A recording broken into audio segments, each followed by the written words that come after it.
Après, dès qu'ils arrivent au rond-point, au lieu de continuer à parler, ah non, non, non, ça va.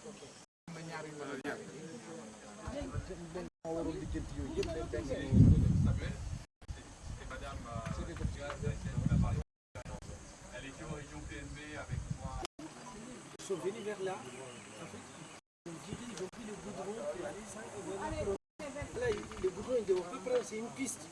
Ici. Il y a une piste. Ils n'ont pas de pêche. Alors, c'est le responsable technique. Il est là déjà, hein. Ils sont allés prier. Mais avec Karim est là. Je pensais que ça aurait, matin, nous aurait dit Bassi. Mais Bassi,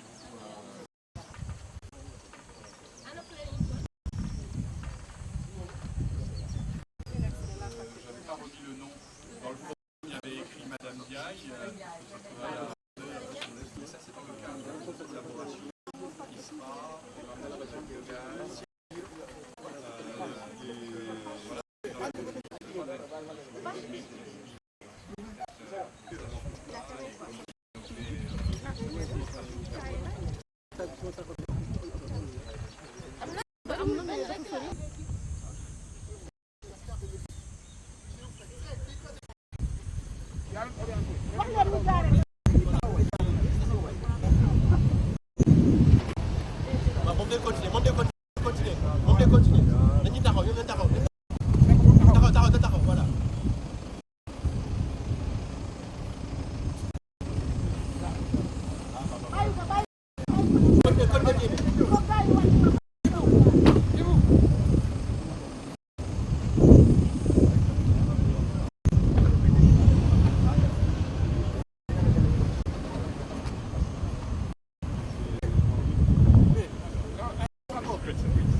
D'accord. Au niveau national. Monsieur le Président, sol, production. D'accord. C'est bien que tout le personne à ça. Écoutez, invitez chez vous. D'accord.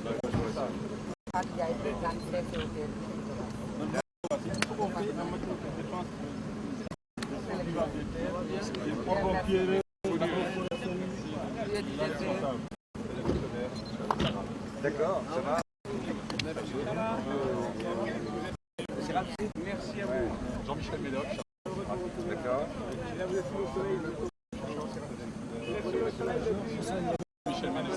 Alisra, d'accord.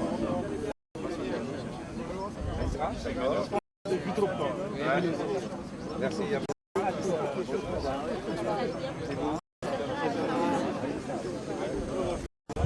Là, vous travaillez ici?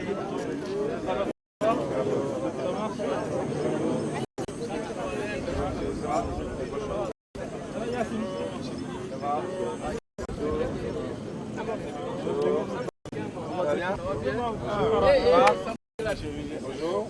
Vous allez bien? On l'a eu, non. Voilà, c'est ça. Michel, on a fini par te regarder tout à la fin. On va directement avant l'Union FIC parce que ça.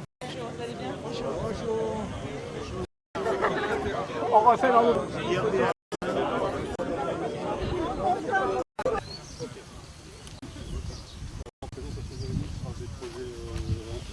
On va parler juste des projets sur le Cap Formule. Laurent aussi est là. Laurent va prendre la parole.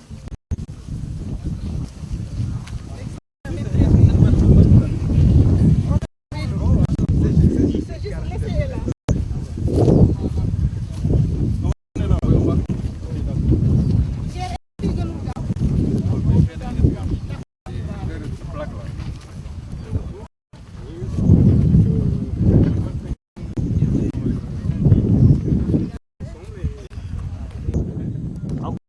Dur leen.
Donc ce que je vais faire, je ne vais pas prendre la parole. Allez-y, La première fois, c'est d'être venu.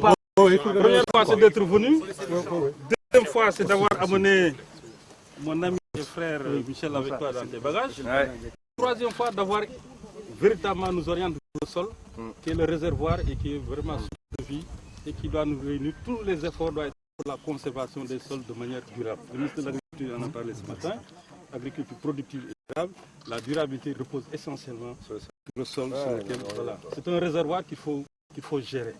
On peut mettre beaucoup de choses, mais on peut aussi mettre beaucoup de saleté parce que nous luttons contre tout ce qui est en tout cas, les nutritifs toxiques qu'on met dans le sol, tous les gros molécules et tout ça. Donc, ce qui fait que vraiment le sol, on doit gérer le sol et mettre des pratiques qui sont des pratiques durables, ce qu'on appelle les bonnes pratiques agricoles. Et là, vraiment, nous avons toute une équipe constituée l'IRD, parce que nous sommes là avec l'EMI, qui est le laboratoire mixte international avec l'IRD, que nous accompagnons avec le CIRAT, n'est-ce pas, le CIRAT dans l'équipe, l'ISRA, et avec d'autres partenaires de la sous-région. Ce que vous dites aujourd'hui, ce que vous voyez ici, ce n'est pas uniquement pour le Sénégal, mais c'est pour la sous-région. Parce que le LMI, c'est un LMI international qui permet au Burkina, je crois qu'il y a le Burkina, et quel pays encore?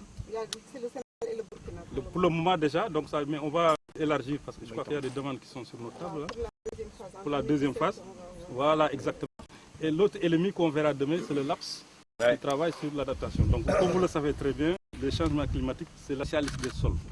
C'est lui, monsieur 4 pour 1000, donc vous avez monsieur 4 pour 1000 devant vous. Donc, il va vous poser beaucoup de questions et j'espère que ça va entrer en ligne. Ça réunit deux pays, le Sénégal et le Burkina. Nous avons au Sénégal l'ISRA, qui est directeur avec l'IRD, en ma personne et en la personne de Laurent Cournac. Ensuite, nous avons l'université Cheikh Anta Diop, l'université de Thiès, qui sont membres au niveau du Sénégal. Au niveau du Burkina, nous avons l'INERA et l'université de Ouaga. Je pense que vous avez visité. Oui. Voilà, avec les collègues de l'INERA. Et nous avons les collègues du CIRAD également qui sont membres du LMI. Voilà, toujours là. Et c'est une plateforme de recherche et de formation qui nous permet de mutualiser nos équipes, de mutualiser nos moyens, donc au travers des plateformes. On a 3 plateformes, 2 au Sénégal et 1 au Burkina, avec des laboratoires. Et on a divers projets qu'on est en train de mettre en œuvre, dont l'essai qu'on va vous faire visiter. Et le PNB, c'est le programme national bio dont on contribue au volet d'accompagnement. Simplement pour dire, depuis 2012 à 2017, nous avons encadré 26 doctorants et 50 masters. Et les projets, on va vous présenter quelques projets qui entrent dans le 4 pour 1000, dont un projet sur le réseau sur le carbone des sols en Afrique de l'Ouest, qui a été initié par l'équipe de l'IRD avec les membres de l'EMI, qui regroupe 15 pays africains et 27 institutions. Et dans ce projet, nous sommes en train d'élaborer, donc, tout présenter lors de la COP22. Très bien. Inch'Allah. Voilà. Et Inch'Allah, quand même, c'est en mois de novembre. c'est en novembre, oui. Il faut vous préparer. Voilà. Donc, pour aller vite, on a également initié la mise en place des bases de données sur les sols. Parce que c'est vrai, quoi qu'on dise, si on n'a pas de base de données, pour les pays, on ne pourra pas faire le suivi. Et là, la base de données Sénégal est presque, ça va être en ligne d'ici 2 mois. Donc, c'est l'ISRA qui a hébergé cette base de données. Et il y en a une base on laissera la parole à Frédéric pour montrer l'équipe, la cohésion de l'équipe IOSON. Voilà. On va vérifier pour voir si vous ne dites pas des choses différentes. On est tous ensemble, comme on dit. Voilà. On va envoyer des espions. En fait, c'est vrai qu'on visite ici un des sites de l'équipe, mais c'est vrai que le laboratoire travaille sur toute une diversité de systèmes, sur toute une diversité d'activités, la biologie des sols, etc. Voilà. Donc j'ai lu Laurent Cournac qui va vous présenter l'essai ici. J'ai 2 mots de ce qu'on va voir aujourd'hui, qui est ce qui se passe dans les observatoires. Et c'est très important d'arriver à soutenir ces observations à long terme. Parce Le bras aussi, ça s'adaptera de manière différente. Mais quand même, on y a bien réfléchi. C'est assez compliqué à faire parce qu'en fait, notre problème de microbiologie, c'est dessus et dessous. Dessous, c'est encore plus facile que dessus. Parce que dessous on peut avoir du macro, de la macrobiologie, on sait les méthodes, vers de terre, tout ça. Dessus, ce qui se passe après, c'est plus compliqué, monsieur. Et puis sur la matière organique, si je me fixe une date donnée pour savoir à quel niveau je pars, quel est mon potentiel? Quand je suis en Méditerranée ou quand je suis dans la Beauce, je n'ai pas le même potentiel. Donc je ne vais pas demander de faire 3% en PACA. Si à 1,5, j'ai un potentiel de matière organique dans mes sols qui est pratiquement... Voilà. Par contre, dans la Beauce, je sais que je peux aller à 3,5, 4, 4,5, 5, même plus. Vous, c'est pareil. Ici, quel va être le potentiel? Parce qu'on pourra savoir ce qu'on va pouvoir stocker en fonction du potentiel qu'on va pouvoir déterminer. De la diversité des pratiques qui vont absolument déterminer tout ça. Et avoir suffisamment de résultats pour évaluer les avantages et les inconvénients. Ici, dans le cas du sort pour les produits résiduaires organiques, matière organique, les déchets organiques. C'est un dispositif qui existe en France, il y a 4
rapidement waxul affaire yu leer compost bi loolu la.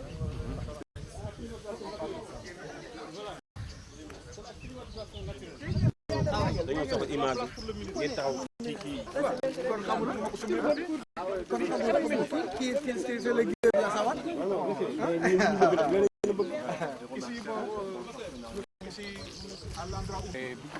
Vous d'ailleurs, hein? Ici. Ouais. On a aussi du matériel du substrat qui vient de la CSS. On mélange avec les résidus. Ça, c'est des résultats.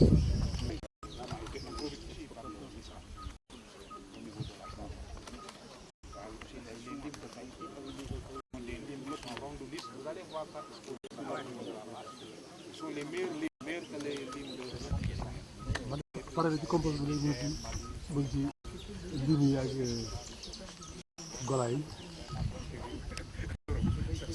C'est pourquoi nous avons 5 variétés ici, parmi les meilleurs.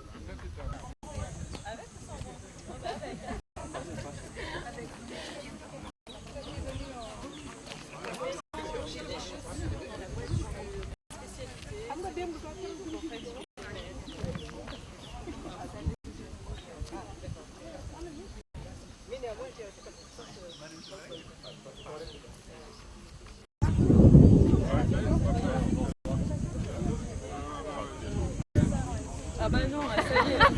Il y a une erreur de chemin.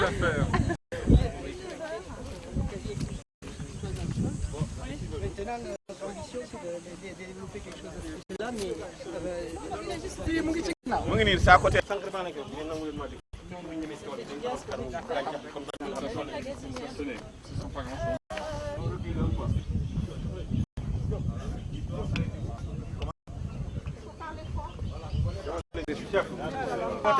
tombe bien, il est là. Allez, Allez-y, vous parlez fort. D'accord. Bon, le cirage. On a eu à bénéficier bénéficier de 2 biodigesteurs. Celui-là, qui a pour objectif d'abord de nous produire du biofertilisant. Et ce biofertilisant va nous servir d'éfiant pour faire des tests au niveau du site qu'on vient de visiter de l'autre côté, de 1. Et de 2, ça nous sert aussi de plateforme de formation et de démonstration sur l'utilisation et l'utilité du biogaz. Maintenant, le deuxième biodigesteur, il est placé de l'autre côté. Et ce deuxième biodigesteur a pour objectif de faire plutôt des recherches scientifiques sur la diversité des substrats organiques méthanisables disponibles au Sénégal, sur les mélanges, les meilleures combinaisons de codigestion possibles, et aussi sur l'utilisation du biogaz produit dans différents types de moteurs. Bon, pour le moment, vous pouvez regarder ici, je vous explique un peu le système. Digesteur modèle GGC, c'est le biodigesteur que le PNB utilise dans toutes ses constructions. Programme national biogaz, PNB. D'accord. Là, on a l'entrée principale. C'est de ce côté-là qu'on met. Pour ce digesteur, on utilise de la bouse de vache. Parce qu'on fait un mélange de substrat et d'eau, parce qu'il faut la même quantité d'eau et de substrat dans le digesteur.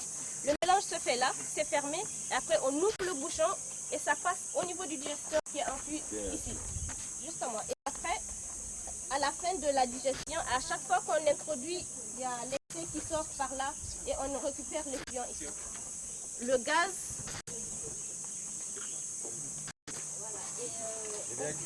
Voilà, c'est moi qui, vous savez, quand je suis arrivé comme ministre de l'Agriculture, 1 500 000 litres, 5 exploitations agricoles, et ça représente 30%, moi je comptais bien, 30% de la consommation de gaz de toute la ville. Un méthaniseur, 5 exploitations, 30% d'une ville de 8000 habitants. C'est le même principe que celui-là. Et puis après, on a le digestat. Alors nous, on a des sujets d'homologation des digestats pour éviter pour avoir des digestats homologués. On essaye de définir à partir de là les critères de la matière organique et carbonée qu'on met dans le méthaniseur. Et à partir de là, on est en train avec l'ANSES d'avoir des cadres d'homologation qui consistent à dire si je mets tel et tel produit, j'ai tel et tel digestat, il est autorisé sur les épandages sur les terres et les sols agricoles. Si par contre vous utilisez tel et tel autre produit, à ce moment-là, il n'y a pas d'autorisation. Enfin, on essaie de définir ça comme ça. Mais c'est très très bien. C'est cette méthanisation, ou ce gaz en particulier, c'est souvent un gaz méthane qui est très, comment dirais-je, très réchauffante. Elle a un facteur de réchauffement climatique qui serait important. L'utiliser comme énergie. Oh oui, 23, 24. Ouais, peut-être même. Non, c'est vraiment super. Et moi, ce qui m'intéresse là dans le système, c'est qu'il est extrêmement simple, accessible techniquement. Parce que nos systèmes à nous, là, on a des difficultés sur les gros digesteurs d'équilibre carbone, matière organique, azote. Et c'est pas toujours facile, même pour des exploitants qui ont des diplômes supérieurs, de maîtriser. Ça se maîtrise vachement. Et ça, c'est très important. Il y a 2 objectifs qui sont véritablement visés dans ça. Séquestration du carbone, parce que nous voulons réduire l'utilisation du bois de chauffe en milieu rural de 60 à 80%. Ça, c'est vrai. Ça, nous, c'est un objectif qui est véritablement très très important. Et maintenant, le substrat pour faire de l'agriculture et le gaz, bien entendu, c'est ça qui nous permet de diminuer la coupe de bois. Vous savez, les actions anthropiques vraiment nous posent beaucoup de problèmes. Non, très juste.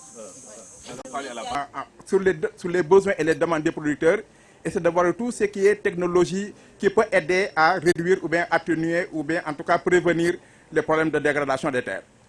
Donc nous avons aujourd'hui, ce programme couvre 30 communautés rurales, 30 communes au niveau du Sénégal. Nous sommes passés d'une phase pilote de 8 communes, de 2008 à 2012, et depuis 2012 maintenant nous sommes en train de couvrir dans une phase extension 30 communes dans presque 6 régions du bassin arachidier. Je crois que ce qui est important surtout, c'est que le principal acteur de cette activité, c'est les organisations professionnelles agricoles, qui peuvent maintenant vous décrire de manière détaillée tout ce qui est ressorti comme effet ou bien comme impact par rapport aux difficultés que ces organisations rencontraient dans la valorisation, l'utilisation des terres. Je crois que je vais passer la parole à Mme Ndeye Fatou Ndiaye, qui est la présidente du cadre local des organismes producteurs de la commune de Noto et qui est en même temps présidente de l'organisation des producteurs qui porte le projet dans sa commune. J'ai dit tout à l'heure que nous avons 30 communes et c'est le même schéma que nous avons à peu près dans les 30 communes.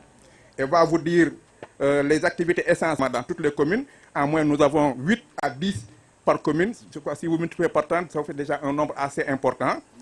Il y avait aussi la valorisation des arbres dans le paysage agraire, dans le cadre de la séquestration du carbone. Vu en détail chaque activité et les principes déroulés théoriquement, ce que nous avons fait sur un long temps. Merci.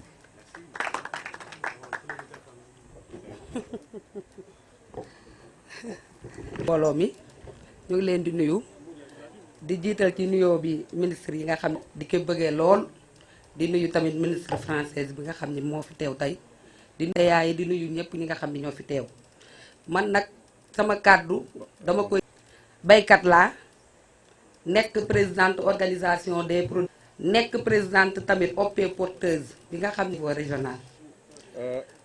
Elle commence d'abord à saluer toutes les personnes qui sont présentes ici, en commençant par M. Dr Pape Ablaye Seck, le ministre de l'Agriculture du Sénégal, M. Stéphane Le Foll, ministre France de l'Agriculture, les directeurs généraux qui sont ici, les présidents d'OP, et en tout cas tous ceux qui sont présents pour un peu participer à cette vie qui est extrêmement importante. Waaw, depuis 2011 ba 2016 bi ñu nekk dañu composante comme ni ko tonton Mour waxee léegi muy Asprodep muy ANCAR muy ISRA ak INP laata ñuy door liggéey bi ci Noto li ma gënal ma wax ba pare nga laata ñuy door liggéey bi ISRA ñëw na fa def diagnostic bu am solo càmbar suuf si nga xam ne moom la ñu am ci Jobaas lan moo fa di yàqu-yàqu lan moo ñu doon indil gàllankoor ba ndox mi di wal suuf si di naaw loo fa ji du sax. Depuis de 2000 l'ANCAR quelle autre organisation et puis maintenant avant quelles sont les principales de dégradation éolienne hydrique et en tout cas toutes sortes de dégradation hydrique muy bi nekk zone Sangué érosion éolienne muy zone Noto ak baisse de fertilité bi ñu paree ci loolu ba ñu jox ñu ni lii mooy yàqu-yàqu yi waaye war nañoo indi technologie yoo xam ne mooy saafara yàqu-yàqu yi ci lañu delluwaatee ci population bi yépp defi sensibilisation bi ñu defee priorisation ba pare ñu découper Noto en 5 zones bi ñu paree ci zones yi ci la ñu ñëw taxawal ay comité de gestion bi ñu paree ci comité de gestion yi ci la ñu élaborer projet yi. Quand l'ISRA a fait le diagnostic, il y a 3 contraintes principales qui sont sorties. D'abord l'érosion éolienne, l'érosion hydrique et la baisse de fertilité. À partir de ces 3 contraintes, la recherche et ses autres partenaires leur ont proposé des types de technologies qu'il fallait mettre en œuvre pour venir à bout de ces différentes contraintes. Ñu ci zone Noto. Dans la zone de Sangué, où la concentration de l'érosion hydrique, on a plusieurs types de technologies. D'abord, il y a les cordons pierreux, ensuite il y a eu les rails, il y a eu les demi-lunes, ensuite il y a eu... bi ñu xoolee ba xam ni lii lañu war a saafaraa jafe-jafe bi zone Sangué 33 millions lañ njëkk a am Asprodep jox ñu ko defal ñu formation gestion financière et administrative ñu gérer ko suñu bopp tànn OP porteur bu koy porter ñu viréel ñu xaalis bi ñuy liggéeyal suñu bopp di ko justifier suñu bopp saa yoo liggéeyee ba mu jeex nga def say liaas dem yóbbu Asprodep su fekkee ni yow ñu ni kat ok baax na nga soog a bindaat laajaat sa reliquat ñu dolli waat. Élaboré par les populations, appuyé par les services techniques, et ils ont soumis ce projet au niveau de l'Asprodep. Il a financé pour 33 millions, et ces 33 millions ont été financiers et administratifs de l'ensemble de cette enveloppe-là. L'Asprodep, la fédération aussi est ressortissant de la Chambre de commerce, d'industrie et d'agriculture, où mon président préside la section agricole. Maintenant, en termes de présentation de l'initiative qui s'appelle valorisation des déchets d'abattoirs, c'est parti de 2 impératifs. D'abord, dans les abattoirs, surtout le principal abattoir, l'abattoir de Dakar, c'était regorger déchets qui posaient un problème environnemental très sérieux, qui posait aussi un problème, qui posait aussi certains contentieux avec les riverains. En tout cas, il y avait pas mal de problèmes qui étaient partis. Et nous aussi, on avait un impératif, c'est de relever la fertilité des sols dans notre zone de production. Donc au cours de séance, on a partagé, on s'était proposé de leur proposer un schéma de régler ce problème. Donc avec l'appui de la coopération Wallonie-Bruxelles, on avait un appui avec des partenaires. H2O qui est un cabinet qui avait suivi le process, l'ONG H2A et la fédération. Donc on est 3 acteurs dans cette dynamique. C'est parti dans une première phase à construire de petits tas, à relever les températures, à procéder au retournement et ensuite assurer la maturité des tas et ensuite disséminer cette trouvaille au sein des producteurs à travers une méthodologie, les champs écoles producteurs, les fameuses fiels Sugol. Donc quand les producteurs ont vu que c'était très intéressant, on a encore demandé, tendu la main pour demander une seconde phase pour passer à une plus grande échelle. C'est en ce moment-là qu'on nous a donné quelques moyens pour constituer de gros tas. Il était prévu dans un premier schéma qu'on allait visiter cette unité semi-industrielle. Malheureusement, le timing ne l'a pas permis. Mais maintenant, c'est de gros tas qu'on a constitué et avec une mécanisation, un retournement. Maintenant, le process, c'est d'abord un pré-tri pour enlever toute matière non dégradable. Ensuite, faire un retournement pendant 4 à 5 mois avec le suivi toujours des techniciens qui suivent le process avec des relevés de température. Et ensuite, la colonisation de la microfaune. La fermentation contrôlée pendant 4-5 mois, le retournement pour aérer et homogénéiser le compost et la maturation qui permet de coloniser la microfaune. Donc c'est ça en fait le process.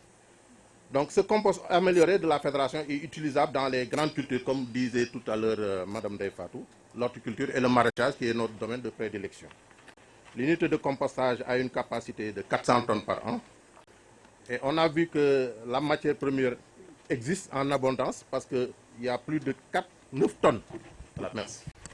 Il y a plus de 9 tonnes seulement dans le seul abattoir de Dakar. En plus des autres abattoirs qui sont dans le pays. Donc en termes de perspective, pour faire vite, la FEN, la Fédération des producteurs maraîchers de la zone de Niayes, envisage de passer à une plus grande échelle parce que la fédération polarise 59 villages. Donc notre ambition, c'est de mettre à l'échelle cette initiative qui assure non seulement l'amélioration des rendements des producteurs maraîchers, mais aussi contribuer largement à la sauvegarde de l'environnement. Donc l'atteinte de cet objectif pourra à terme, comme je l'ai dit, couvrir les besoins en matière organique pour les 59 villages que propose la fédération. On a aussi envisagé une activité de recherche-développement pour d'autres matières, parce que dans la zone existe d'autres matières, les déchets verts, les fientes de poulet, les coques d'arachide, qu'on va encore mettre à contribution pour initier aussi d'autres activités. Nous avons beaucoup parlé de gestion durable. On peut déjà retenir un certain nombre d'enseignements de recherche. Il ne peut pas y avoir de gestion durable des ressources sans approche.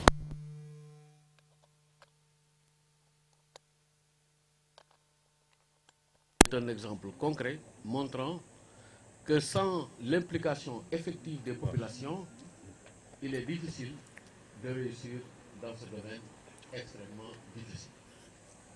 Deuxième élément qu'on peut retenir, c'est qu'on est aussi dans une dynamique d'approche interdisciplinaire.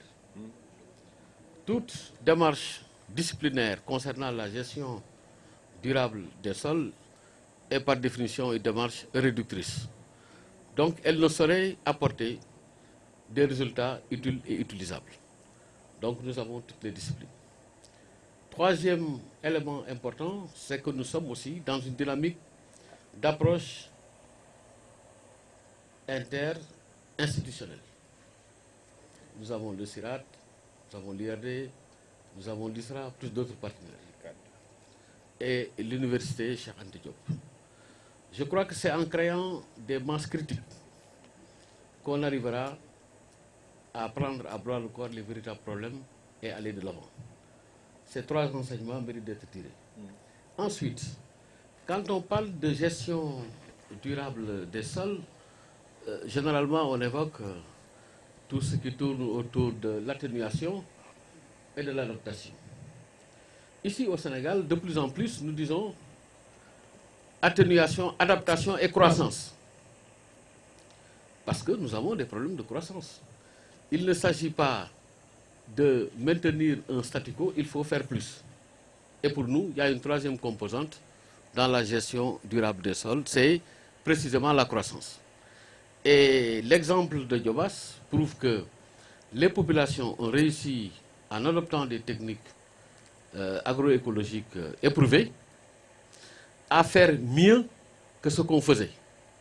Quand on fait mieux que ce qu'on faisait, on n'est plus en adaptation, on est en croissance. Et de surcroît, ça a permis de faire revenir, d'enrichir, disons, la biodiversité. On s'est rendu compte que le riz avait pratiquement disparu. Je crois qu'il y a 4-5 ans, si on avait dit on va faire pousser du riz ici, les gens auraient crié au scandale.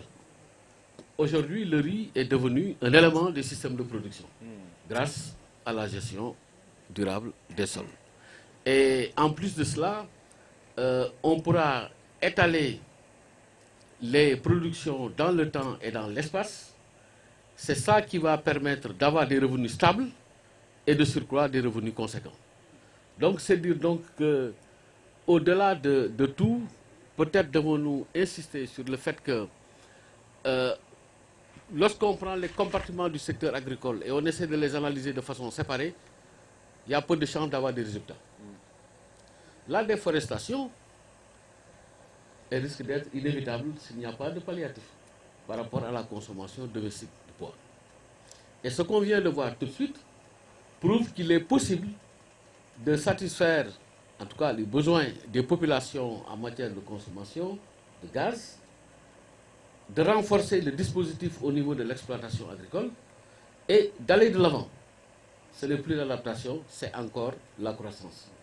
Donc, au niveau de la COP 22, nous allons beaucoup insister, nous, Sénégal, sur les pertes post-récolte, évident, 25-40%. Nous allons aussi dire qu'il y a beaucoup de gaspillage dans les pays du Nord. On était en Chine, les Américains disaient 30% de gaspillage. Alors, si c'est 30% de gaspillage, 25 à 40% de pertes post-récolte, peut-être qu'en marquant un temps d'arrêt qui consiste à dire conservons ce que l'humanité a produit, peut-être qu'on apportera plus que le fait de continuer à produire et d'augmenter les émissions de gaz à effet de serre. Donc il faut, comme on l'a dit tantôt à la résidence, une autre philosophie, d'autres principes pour une autre agriculture. Et là, ça passe véritablement par l'agroécologie. Et le Sénégal se positionne comme un champion en matière d'agroécologie parce que nous sommes pour la durabilité de notre système. Enfin, je voudrais remercier tous les partenaires qui sont là, les amis. Ici, ils sont gentils. Hein. On ne reçoit pas le tomate ici. C'est bien ça. Bon. Pour le moment, on n'en reçoit pas. On fera tout pour ne pas en recevoir. Mais on accepte tout du monde paysan. En tout cas, on travaille en bonne intelligence avec les organisations professionnelles et interprofessionnelles. Et c'est ce qu'il nous faut. Parce que bon, comme on a des États qui ne produisent pas, qui ne vendent pas, qui n'achètent pas, le développement, c'est vous. Nous nous accompagnons en améliorant l'environnement de la production et de la commercialisation. Encore une fois de plus, merci Monsieur le ministre. Nous sommes honorés, peut-être même qu'on peut monter d'un cran en disant nous sommes flattés de vous recevoir ici en terre sénégalaise. C'est pourquoi je vous ai offert un bouquet de fleurs et d'idées ce matin dans le quotidien national Le Soleil pour vous souhaiter la bienvenue à ma façon, en utilisant la science et la technologie au service des hommes. Merci, chers amis.